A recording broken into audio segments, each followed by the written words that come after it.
patina, Mr. Energizer, Boss Kile, Mr. God, Tanzo Mandimba, Chipati Chuai, Saka kune vari mumepo, vanowona zvatisingona siri manyepo, kana ndine zvandanyepa ndipe muripo, dori papa nekundisiya imi muripo, ndivhure meso wangu wavhurike, handione itai ndisashupike, zvandakura kudai itai ndirongeke, ndiri muvhimi wanitai ndisashoreke. Vadzimuoye vari kumhepo ye, ndimi munoona zvakawanzika uye munobata zvidzingabatika, mukatisiya tega tinganetseka. Oye vari kumhepo oye, ndimi munoona zvakawanzika uye munobata zvidzingabatika, mukatisiya tega tinganetseka.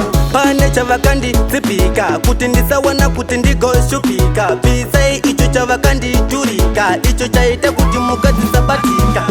Ndiri kufema nembwa dzakawanda dzisinganzoguma mhuka dziri kuwanda, kushanda ndiri kushanda, kupanda ndiri kupanda, zvinondodya zvemanda. Ari kumhepo ye, ndimi munoona zvakawanzika uye munobata zvidzingabatika, mukatisiya tega tinganetseka. Oye vari kumhepo ye, ndimi munoona zvakawanzika uye munobata zvidzingabatika, mukatisiya tega tinganetseka.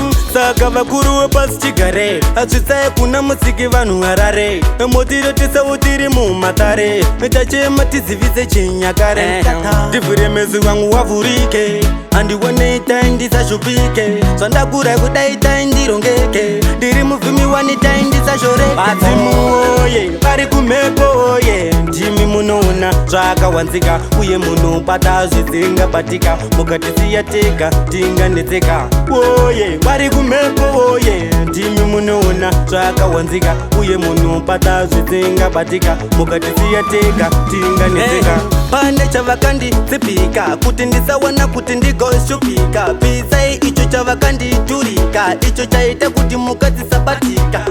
Ndiri kufema nembwa dzakawanda dzisinganzoguma mhuka dziri kuwanda, kushanda ndiri kushanda, kupanda ndiri kupanda, zvinondodya zvemanda. Ari kumhepo ye, ndimi munoona zvakawanzika uye munobata zvidzingabatika, mukatisiya tega tinganetseka. Oye vari kumhepo ye, ndimi munoona zvakawanzika uye munobata zvidzingabatika, mukatisiya tega tinganetseka. Tanzo Mandimba, Jarakapila, DJ Nungu, Boss Kile, Kule Captain, Dankaga. Big up to you, walk one, come on.